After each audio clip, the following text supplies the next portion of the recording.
Welcome back to Dave's Gone By. You know, since the death of guitar legend Jimi Hendrix in 1970, it would seem we know everything and anything about him. He released only 4 studio albums during his lifetime, but more than 300 bootlegs have surfaced since then, and it seems every year there's a new biography about his crazy, crazy life. Well, now there's another one, called Room Full of Mirrors, and it's apparently more in-depth than most. And by talking firsthand to relatives and other musicians and digging through files and public records, the author, Charles Cross, has come up with a fuller picture of this legendary rock artist. Turns out, by researching Hendrix's Army medical records, Cross discovered a fascinating twist to Jimi's early history. To discuss it and hopefully shed more light on this bombshell, we have with us in the studio Peter Fitzgerald. He's one of our favorite recurring guests, and I can't think of anyone more appropriate to cast his reflection on this room full of mirrors. Welcome, Peter. Well, hello there. I have such mixed feelings over these new revelations about Jimi Hendrix.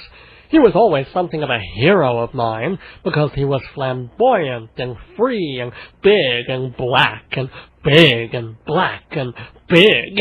And he could do things with a guitar that I couldn't do with 10 strap-ons and 15 extra fingers. What a magical performer.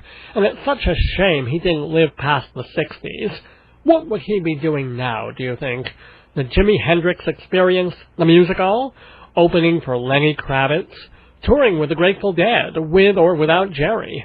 One can only speculate, preferably with a speculum. But you know, Jimi Hendrix was part African, part European, part Cherokee Indian, and part Mexican, which left him a psychological mess, because the black part of him would beat up the Mexican part, while the European in him would keep trying to squeeze out the Indian. Jimi was 12 years old when he got his first electric guitar, and he was already serious about music in high school. But then he got expelled for holding a white girl's hand in class.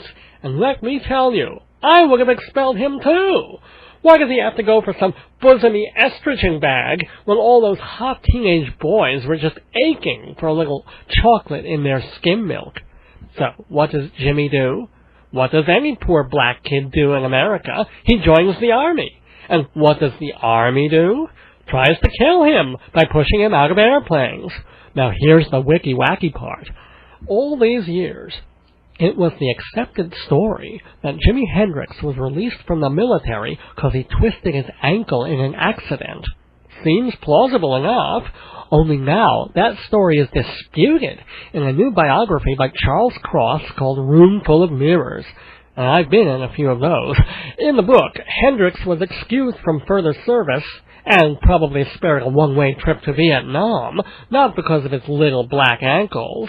The book says he was examined by a psychiatrist who diagnosed in Jimi, quote, homosexual tendencies, and the shrink, there's a word I don't like, the psychiatrist recommended him for discharge. There's a word I do like. According to the book, in order to get the heck out of the army, Jimi told the doctor he had the hots for another boy in the squad. Not only that, he admitted that he was addicted to masturbating. Well, back then, doctors frowned upon such things. These days, hell, if masturbation is an addiction, I should have a wing at Betty Ford. Wiggle, wiggle! But it worked. Jimi made it back to the States safe and sound, just with his ankles a little thicker and his palms a little hairier. The irony is that he wasn't a big anti-war nut. He was just a coward. He apparently hated communists and had no feelings one way or the other about Southeast Asia. He just didn't want to die. At least, not then. But what an interesting story this is, if it's true. And Charlie Cross says he has the military records to back all this up. So, how am I, a gay man, supposed to feel about this new wrinkle in the Jimi Hendrix Experience? Sure, it was a brave, funky thing for him to do in that day and age. I mean, back then, it wasn't don't ask, don't tell. It was just don't. I love that he played the army for his own devices, knowing that there were such sick homophobes they'd never keep in barracks if they knew he was coveting his neighbor's ass. But at the same time, I do have to express some distaste at his using gayness as a negative stereotype when he isn't one of us. Imagine how blind people would feel if recruits went in for their physicals with dark glasses and white canes. I'm sorry, but don't use my perversion for your diversion. Not without my permission, and a safe word, anyway. Of course, the biggest disappointment for my tribe is that Jimmy was straighter than a guitar neck throughout his career. He wore a lot of bright colors and scarves, but there wasn't a hint of Nancy in Jimmy. Or was there? If you look at his songs, maybe there was some latent homosexuality there, some clues to Jimmy's true nature, his gayness. Think about it. Who hasn't heard that line in Purple Haze and thought, "Excuse me while I kiss this guy"? This guy? Which guy? Must be the same guy who makes him sing, "You got me blowin' my mind." I guess your mind must be behind the zipper of David Bowie's bell-bottoms. He's acting funny, and you don't know why? I'll tell him why. He's got a Woody for Noel Redding, that's why. I mean, you saw the way he humped that guitar in Monterey Pop. He just ran his tongue up and down the neck, for Christ's sakes. Why didn't he just hang a big sign over his ass reading, "Insert drumstick here"? Look at some other songs on that album, 51st Anniversary, all about why heterosexual couples shouldn't marry. Love or Confusion? Sounds like confusion to me, Jimmy James. May This Be Love? Well, may it. And what about that hot little lyric in Let Me Stand Next to Your Fire? Oh, move over, Rover, and let Jimmy take over. You know what I'm talking about. Yes, we do, Jimmy, and we know what position Rover's in, too. As a matter of fact, I even have a special bootleg tape of that recording session. And the original version of Fire, the one that didn't make it to the album, there's a slight lyric shift, and I think it's very telling about Mr. Hendrix's preferences. Listen carefully. My goodness, maybe he should have changed his name to Jimi Hendrix, if you know what I'm saying. Oh, and let me tell you something. I've seen Joe, and that's not a gun in his hand. And this is all just from the first album, Are You Experienced? Experienced with what, Jimmy?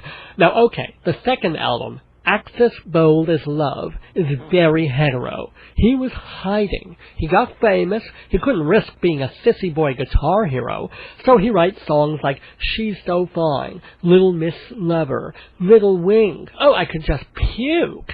But 2 years later, he was letting his freak flag fly again on the misleadingly titled Electric Ladyland, the very first track, And the Gods Made Love. Not the goddesses, the gods. He's talking Greek gods, Apollo, Dionysus, Brad Pitt. Then there is Little Miss Strange. I think we know what's strange about her is she's not built like a miss. Burning of the Midnight Lamp, which is a metaphor for polishing the midnight lamp with baby oil, if you know what I'm saying. And how about that long jam? Ooh, there's another word I like. That long instrumental on Electric Ladyland called 1983, A Merman I Shall Turn to Be. A merman? No, a merman! Deep in its little hearty heart of hearts, Jimmy wants to be Ethel Merman. Can you imagine him wailing away on Rose's Turn? Everything's coming up groovy. Everything's coming up sunshine and daffodils for me. Brothers and sisters for me. Ooh, mama, it's getting hot. Even on Band of Gypsies, he does a song called Machine Gun. Well, what is a machine gun if not a big metal phallus that can shoot over and over and over again, like Jeff Stryker in a men's locker room? But then, poor Jimmy, all too soon, like so many closeted gay men of that era, it was all over. Too many drugs, too much pressure. They say he choked to death on his own vomit, but knowing what we do now, isn't it more likely he choked to death on Jim Neighbors' vomit? Or Jim Neighbors, wiggle wiggle. Oh, Jimmy, if you were living now, I would wrap my arms around you and say, it's okay to be gay. You don't have to sublimate your urges by plowing skinny white girls. Let Tom Cruise do that. You don't have to bury your sexuality in long, jazzy guitar solos. You know they bore the crap out of anyone who isn't downing handfuls of Seconal. You don't have to answer to the man, unless the man is dressed in leather and you want him to loosen your harness. Seriously, Jimmy, it's 2005, and today, tomorrow, and to the end of time, you can wave your star-spangled banana at Woodstock, at the White House, and anywhere you want.